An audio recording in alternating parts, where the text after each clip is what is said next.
ሰላም ሰላም ውድ ጄኤምኤም ቴሌቪዥን ተመልካቾቻችን ሰዎች ምን ይላሉ የተሰኘው ፕሮግራማችን እነሆ ጀምሯል። ከዚህ በፊት በሰራናቸው ብዙ እንደተማራችሁ ብዙ አዳዲስ ነገር እንዳገኛችሁ ተስፋ እናደርጋለን። ዛሬም ደግሞ በአዳዲስ ጥያቄዎች ወደ እናንተ መተናል። ሁላችሁም በያላችሁበት መልካም ቆይታ። አመሰግናለሁ። ስሜ ህይወት ወልደ ጊዮርጊስ ስሜው ባለም ሱጋሙ ይባላል። ስሜ ኢየሩሳሌም ዮሴፍ ይባላል። ገነት ተሾመ እባላለሁ። መጽሐፍ ቅዱስ ስለ ሴቶች ብዙ ነው የሚለው ባይብሊካሊ በእግዚአብሔር ቃል እንደሚናገረው ከጅማሬ for the beginning አዳም ብቻውን ይሆን ዘንድ መልካም ስላልሆነ ራሱ ፈጣሪው ኢየሱስ እግዚአብሔር አዳም ማን ነው ሔዋንን ሴት ብሎ ከጎኑ አጥንት እንደወሰዳት ከጎን እንደምታሳርፈው እንደምትረዳው ብሎ ከመጀመሪያ ጅማሬ ራሱ ሴት ልጅ ሴት ብሎ እግዚአብሔር እንደፈጠራት ሲቀጥል ደግሞ በብዙ ቦታ ላይ ጸሎተኛ እንደሆነች ድል አድራጊ እንደሆነች ከወንዶች በስተጀርባ ያለው ታሪክ ያለው በሙሉ ሴቶች መነሻ እንደሆነ በጓዳም ሆነው ለድል እንደሚያበቁ እነ ዲቦራ አሉ። አሁን ሩት ራሱ ተጠቃሽ ናት። ሩት ማለት ምንም ተስፋ በሌለበት ኑሃሚንን ስትከተላት ያየችው ነገር ኖሮ አይደለም። ምንም ሳታይ በመድረ በዳ ከልጆች አግኝታ እነሱን አገባለሁ ብላ የምታደርገው ተስፋ በሌለበት ዝም ብላ እንደተከተለቻት ምን አይነት ጭካኔ እንደሆነ ያቺ ኑሃሚን እኮ ሂጂ ከኔ ጋር መሆን የለብሽም ምክንያቱም እኔ እዚህ ጋር ምንም የለኝም ከዚህ በኋላ ወልጄ ልጆቼ አድገው አንቺ ሊያገቡ የሚችሉ የሉም እያለቻት ያለው ነገር እኮ ፍለፊቱ ምድረ በዳ ነው። ያንን ግን በጭካኔ ወስና ምንም በሌለበት አልፋ ሄዳ የኢየሱስ ክርስቶስ ግን ዳረግ ውስጥ ገባች። ይሄ ምንድነው? ምን አይነት ጨካኞች ምን አይነት የተሰጡ እንደሆኑ ሴቶች መጽሐፍ ቅዱስን ይነገረናል። መጽሐፍ ቅዱስ ላይ ስለ ሴቶች በርካታ ቦታ መጽሐፍ ቅዱስ ላይ 300 ቦታ የሴቶች ስም ተጠቅሷል።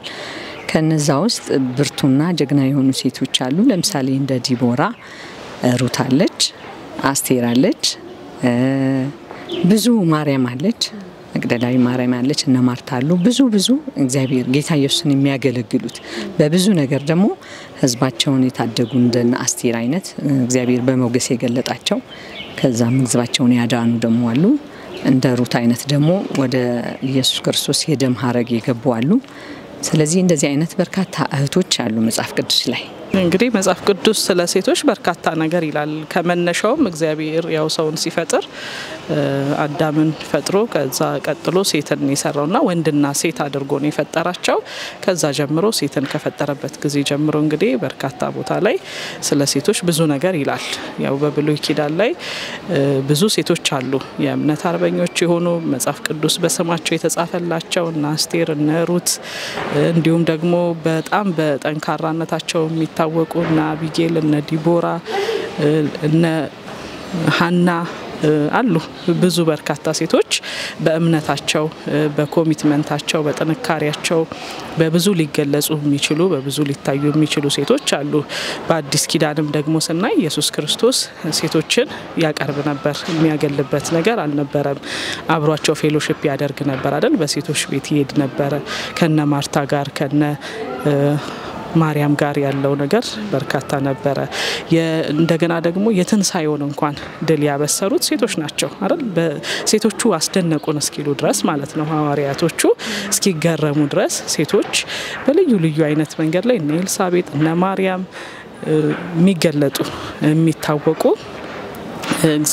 የእግዚአብሔርንም አገልግሎት በመንፈሳዊ ነገርም የሚያገለግሉ በብዙ ብርታታቸው የሚታወቁ ሴቶች አሉና ብዙ ነገር ተብሏል ስለ ሴቶች ማለት ነው።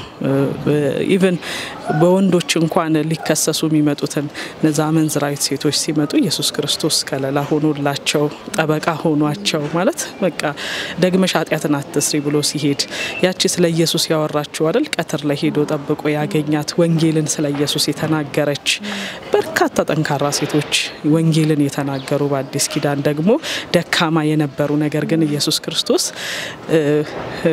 ከመጣ በኋላ ደግሞ እነዛንም ምን ያህል ደግሞ ኢየሱስ የኃጢአተኞች ወዳጅ እንደሆነ ለኃጢአተኛው እንዴት ቦታ እንደሚሰጥና ከኃጢአቱ እንደሚያድን የታየባቸው ወንጌል የተሰበከባቸው ሴቶች ደግሞ እንዳሉ በብዙ አይነት መልኩ የሚገለጥ አሉ ማለት ነው።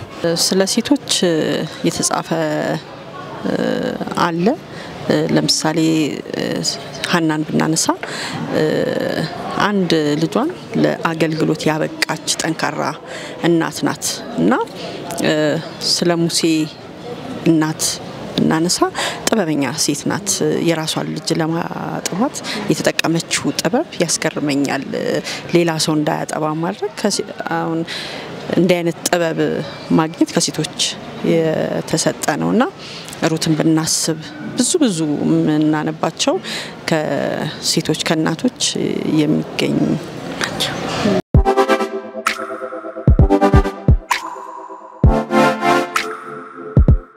ሴቶች ከወንዶች የሚለየን ብዙ ነገር ነው ማለት ለሴት የተሰጠ ለወንድ የተሰጠ አለ። እግዚአብሔር ቃል እንደሚናገረው ሴቶች ለባሎቻቸው ይገዙ መገዛት ነው። መገዛት ኢየሱስ ክርስቶስ ቤተክርስቲያንን እንደወደደ ወንዶች እንደሚወዱ ቤተክርስቲያን የቃሉ የመጣው ከመጀመሪያው ከእግዚአብሔር ነው። እግዚአብሔር ቃል ምን ይናገራል? ሴቶች ለባሎቻቸው ይገዙ። ያ ይገዙ ምን ማለት ነው?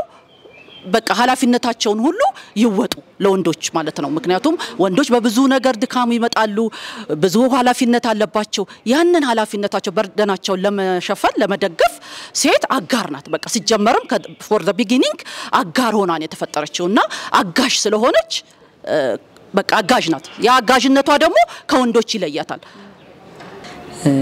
በተፈጥሮ ምን እንለያለን? ሲጀመር ወንድ ነው፣ ሴት ናት። የተፈጠርንበት አፈጣጠር ራሱ ይለያያል። ሴት ስንሆን የራሱ የሆነ የሴትነት ባህሪ አለ፣ ወንድ ደግሞ የራሱ የወንድነት ባህሪ አለው።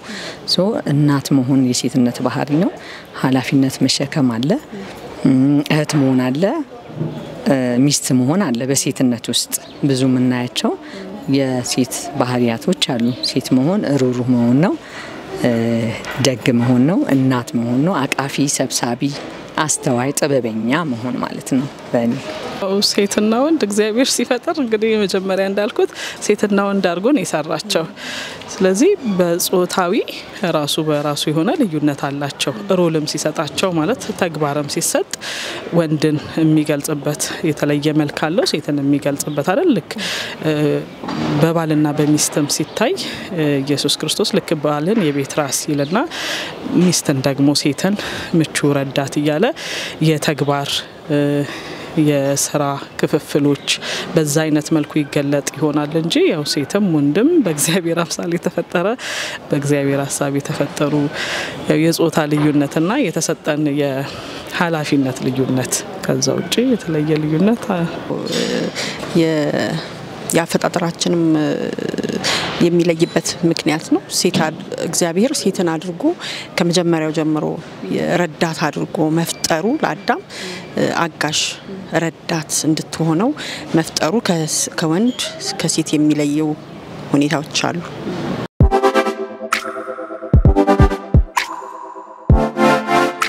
ያው ያለ ሴቶች ምንም ነገር አይሆንም። ምክንያቱም ወንዶች አሉ ከተባሉ ሴቶች የግዴታ ነው። ምክንያቱም ናታኔን አለ፣ ጸሎት አለ። ዋናው ነገር ጸሎት። አንድ አገልጋይ ብቁ የሚሆነው ሴት ልጅ ስትኖር ነው። ምክንያቱም ብቁ ሆኖ አገልጋይ ሆኖ መድረክ ላይ የምናየው ሰው በቤቱ በትዳር ያረፈ ሰው ነው። ያረፈን ትውልድ ማብቃት የሚችለውና ያ ትዳር የተጠበቀ የሚሆነው እዚህ ጋር ሴት ልጅ ለቤተክርስቲያን ስትደጋፊ ጸላይ ሆና ስትገኝ ነው ብዬ አምናለሁ። ቤተክርስቲያን ሴቶች ፕሮግራም ያስፈልገው የእህቶች ፕሮግራም በቤተክርስቲያን በጣም ወሳኝና አስፈላጊ ነገር ነው ከብዙ ነገር አንፃር። ምክንያቱም ቤተክርስቲያን የእህቶች ፕሮግራም በርካታ ዘርፎች አሉት በውስጡ የሚያቅፋቸው ማለት ነው። የጸሎት ጓዳ አለ፣ ኳየር አለ፣ የጸሎት ህብረት የእህቶች ህብረት አለ፣ እድር አለ። የአገልግሎት ዘርፎች ብዙ ናቸው። እነዚህን አቅፎ ማለት ለቤተክርስቲያን ይጸልያል፣ ለሽማግሌዎች ይጸልያሉ፣ ለአገልጋዮች ይጸልያሉ፣ ለፓስተሮች ይጸልያሉ፣ ለህፃናት ይጸልያሉ፣ ለትውልድ ይጸልያሉ። የእህቶች ህብረት በርካታ የሆነ ቤተክርስቲያን ፍሬ ውጤት ናቸው። ምክንያቱም ብዙ ሰራዊት ልጆቻቸው ራሱ ሰራዊት ናቸው። ነገ ሀገር የሚረከቡ የጌታን ስራ የሚያስቀጥሉ የክርስቶስን ስራ የሚያስቀጥሉ የሚረከቡ ቤተክርስቲያንን የሚረከቡ ትውልዶች እጃችን ላይ ስላሉ ስለዚህ እነዛን ሁሉ በእግዚአብሔር ፊት ይዘን የምንቀርብበት ትልቁ አገልግሎት የእህቶች ህብረት አገልግሎት ዘርፍ ነው። እንግዲህ የእህቶች አገልግሎት አስፈላጊ ነገር ነው። ለምን እህቶች አሉ በቤተክርስቲያን ቀደም ከመለው ሐሳብ በመነሳት ሴቶች በርካታ አገልግሎቶች አሏቸው በቤተክርስቲያን በብዙ የጀርባ አጥንት ሆነው የሚደግፉባቸው በጸሎት የሚያገለግሉበት በምክር የሚያገለግሉበት በልዩ ልዩ ጸጋ እግዚአብሔር ጸጋን ሲሰጥ ለሁሉም ነው የሰጠው። እንደየጸጋቸው ደግሞ በቤተክርስቲያን ውስጥም ደግሞ ያንን ጸጋ ይዘው መጥተው ማገልገል ይኖርባቸዋል። ስለዚህ በዚህ ዘርፍ ላይ ደግሞ ሲሆን ሞር ጸጋን ለመለየት እርስ በርስ ለመተያየት ለመተጋገዝ እህቶች ያሉባቸውን ነገሮች በጋራ ሆነው የተካፈሉ ድካማቸውን አንዱ ሲደክም ለመበረታታት ለመጠያየቅ እና አገልግሎቱን ለማስፋት በቤተክርስቲያን ያላቸው ቦታ ከፍ ለማድረግ ህብረቱ ያስፈልጋል አገልግሎቱ ያስፈልጋል ማለት ነው። ጠቃሚም ስለሆነ የእህቶች አገልግሎት በቤተክርስቲያን ብዙ ጠቀሜታዊ እንትኖች አሉት ሐሳቦች አሉት። ለምን በቤተክርስቲያን የእህቶች ወይ የሴቶች አገልግሎት ብዙ ነው። አንደኛው በቤተክርስቲያን ውስጥ ብዙ እናቶች እህቶች ይጸልያሉ ስለ አገልግሎቱ ስለ ልጆች ስለ አስተዳደግ ስለ ቤተክርስቲያን አገልግሎት ስለ አገልጋዮች ይጸልያሉ። ስለዚህ የቤተክርስቲያን እንደውም የጀርባ አጥንት እስከመባል የሚደርሱት የእህቶች አገልግሎት ነው እና በጣም የሚያስፈልግ ግን ጎልቶ የማይታይ በጓዳው ውስጥ ወይ በቤት ውስጥ የምታገለግል ሴት ናት። እሺ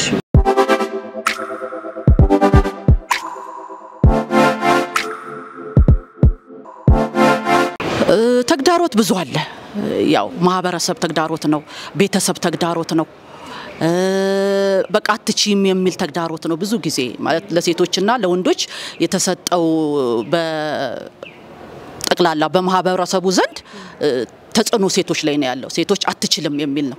ሁሉ ጊዜ ሴቶች አትችልም፣ ሴቶች ሁለተኛ ናት። ባይብሊካሊም ከተቀጠሩት ሁሉ ሰባቶች መጽሐፍ ቅዱስ እንደሚነግረን ወንዶች ተቆጥረው ሰባት ሴቶች ያልተቆጠሩ ናቸው ይላል። ብቃታቸውና ግን ሚናቸው ከፍተኛ ሆኖ ብዙ ጊዜ ግን ተግዳሮት አለ። ያ ምንድነው? አትችልም የሚለው ነው ተግዳሮት። ብዙ ጊዜ ተግዳሮት ባይዘው እህቶች በራሳቸው አብዛኛው ተግዳሮት በራሱ ተግዳሮት ተብሎ የሚጠቀስም አለ።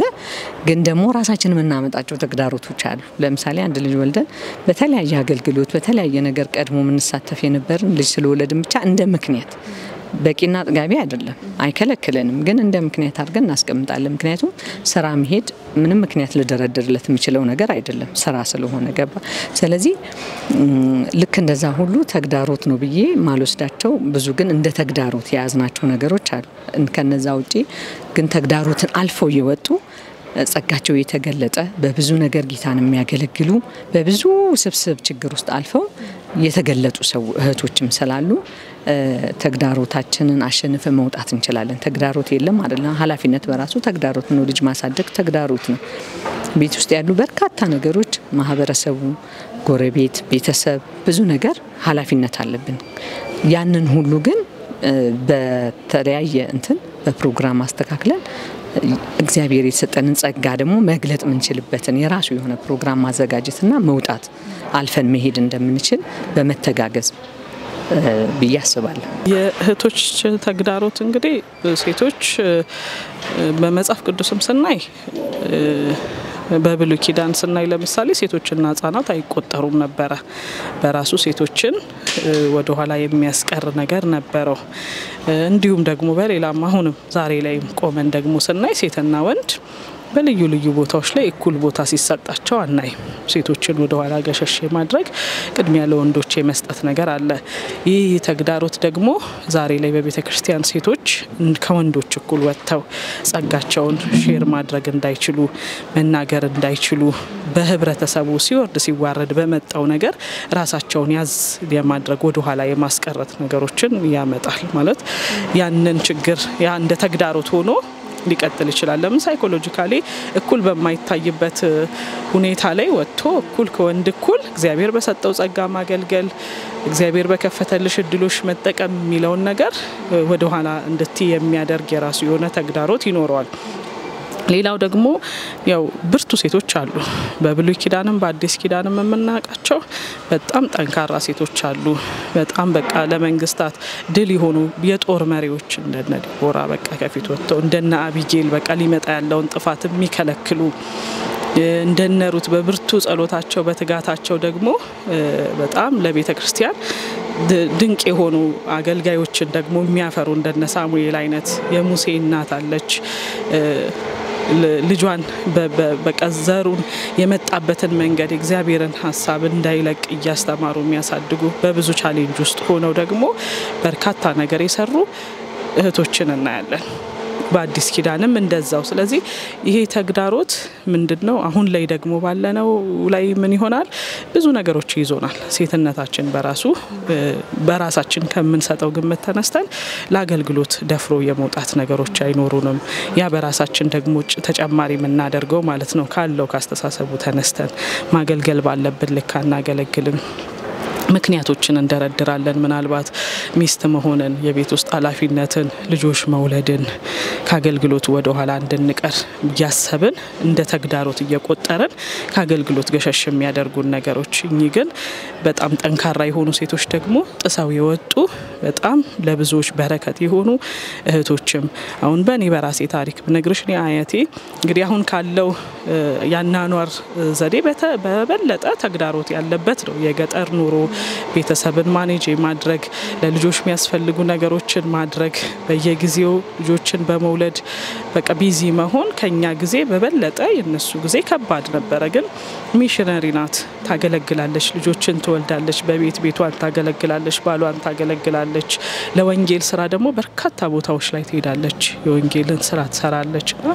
ወጥቶ በቃ ጠንክሮ ወጥቶም ደግሞ ማገልገል ይቻላል። ተግዳሮትን አሸንፎ ማገልገል ይቻላል። ግን ደግሞ ተግዳሮቶች ያው የጠቀስናቸው አሉ። የእህቶች ተግዳሮት ምንድነው? ብዙ ኃላፊነት አለብን እኛ ሴቶች። ለምሳሌ አሁን ውጪ የሚሰሩ ማለት በቢሮ ውስጥ የሚሰሩት እንደገና ቢሮ ሰርተው እንደገና ደግሞ ልጆች በማሳደግ ቤት ውስጥ ደግሞ ይተጋሉ። ልጆችን በማሳደግ በመከታተል ቅርብ ናቸው ለልጆቻቸውና ብዙ ኃላፊነቱን በእርግጠኝነት በፐርሰንት እንኳን ቢቀመጥ ከወንዱ በተለየ ሁኔታ ለልጆቻቸው ቅርብ ናቸው በመከታተልና ያ ጫና ተግዳሮት ያደርጋል ለእህቶች።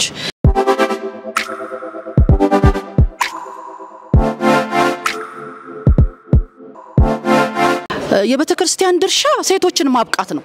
ትችላላችሁ ማለት ነው። በጸሎት መደገፍ ነው።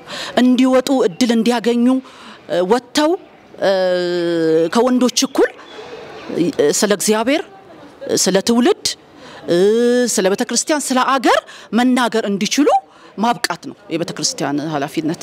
የቤተክርስቲያን ድርሻ እህቶችን መደገፍ፣ ቤተክርስቲያን እንደ ቤተክርስቲያን ህዝቡን ልጆቿን ማሰማራት፣ ለእያንዳንዱ አገልጋይ ወይም ደግሞ ለእያንዳንዱ አገልግሎት ዘርፍ የራሱ የሆነ እውቅና መስጠት፣ ለዛ እውቅና ደግሞ የተሻለ አገልግሎት እንዲያገለግሉ ለእያንዳንዱ ሰው ጥሪውን እንዲያውቅ በጸሎት መደገፍ ማገዝ የቤተክርስቲያን ኃላፊነት ነው ብዬ አስባለሁ። የቤተክርስቲያን አገልግሎት በዚህ አገልግሎት ላይ መጀመሪያው ቤተክርስቲያን ስንል በውስጡ ያሉ የቤተክርስቲያን ውስጥ መሪዎችን ነው እውቅና መስጠት አለባቸው። ለዚህ አገልግሎት ትልቁን ድርሻ እህቶች ወይም ሴቶች እናቶች ምን ያህል ለቤተክርስቲያን አስፈላጊ ህብረት እንደሆነ ለምን በዛ ውስጥ የሚካሄዱ ብዙ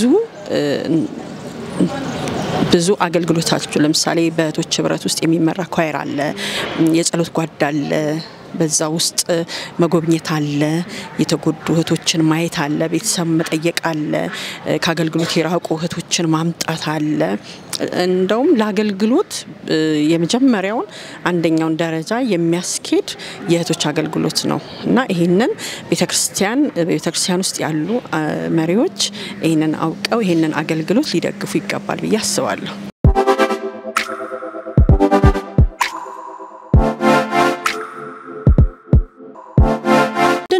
ማስተላለፈው መልእክት ሴቶች እንችላለን በቃ ሁሉ ጊዜ እንችላለን ብለን መውጣት እንዳለብን ያለብንን ተግዳሮት በቤት ያለ ተግዳሮቶችን አልፈን ምክንያቱም መጽሐፍ ቅዱስ ላይ ብዙዎቹ አልፈው ነው የሙሴ እናት ብዙ ተግዳሮት ነበረባት ግን ስማርት ስለሆነችና ጥበበኛ ስለሆነች ሙሴን አብቅተዋለች እና ማብቃት የምንችል መሆኑን አውቀን መነሳት እንዳለብን መውጣት እንዳለብን እንችላለን የሚለውን በውስጣችን ማነገብ እንዳለብን መከራል እህቶች ጠንካራና ብርቱ ናቸው ይችላሉ እችላለሁ ብዬ ከተነሳው ማልችለው ምንም ነገር የለም እችላለሁ በራሴ ሌሎችም እንደዛው እንደ ምክንያት ሆኖ አቀደም እንዳልኩሽ የተለያየ ምክንያት ካልደረደርም በቀር አንድ ነገር እሰራለሁ ብሎ ከተነሱ መስራት እንደሚችሉ በርካታ የመጽሐፍ ቅዱስ እህቶቻችን አሳይተውናል ማርያምና እነ ማርያም እስከ መጨረሻው መቃብሩ ባዶ እስከሚሆን ድረስ ከኢየሱስ ጋር አብረው ነበሩ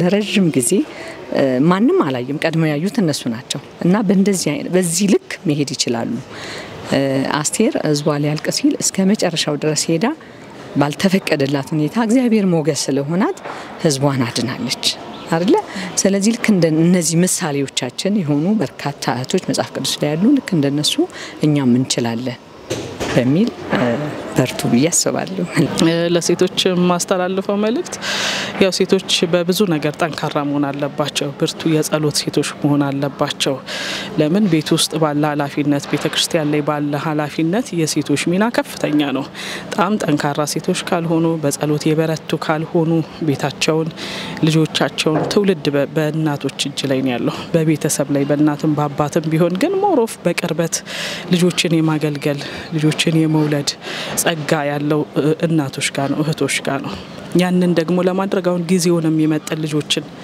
ትውልድን ለማፍራት በእግዚአብሔር ቃል አንጾ ለማሳደግ በእግዚአብሔር ቃል የተሞላሽ መሆን አለባት ከእግዚአብሔር ጋር ያላት ህብረት ጠንካራ መሆን አለበት በመምከር በመንገዳቸውን በማሳየት ልጆችን ትልቅ ሚና አላት ምክንያቱም እኛ ዛሬ እዚህ ጋር ደርሰናል የነጋችንን እግዚአብሔር ያውቃል ግን ጊዜው እየከፋ በመጣ ቁጥር ልጆቻችንን ከዚህ አይነት ኢንቫይሮንመንት መናጠቅ ከዚህ ውጪ ሆነን መኖር አንችልም ምንድነው ይሄ ተግዳሮት የምንለው ነገር እንዳለ ሆኖ ማለት ነው አዎ የስራ ጫና ይኖራል ልጆች በማሳደግ በተለያየ ፋይናንስ ብዙ ችግር ይኖራል ቤተክርስቲያን መታ የማታገለግልበት ምክንያት ማለት ነው ግን ይሄ ለዘላለም አይደለም ዘላለማዊ ጌታ ማገልገል ነው በቤት ውስጥ የተጠራ ነው ለዛ ነው ስለዚህ ማገልገል ማንንም ክርስቲያን ግዴታው ነው ብዬ ነው ማስበውና እህቶች ያለውን ነገር ቤት ውስጥ ያለውን ቻሌንጆቹንም ችግሩንም አልፈው ሄደው ለአገልግሎት መቆም አለባቸው ቤተክርስቲያን ውስጥ ያለውን ችግሩንም ቢሆን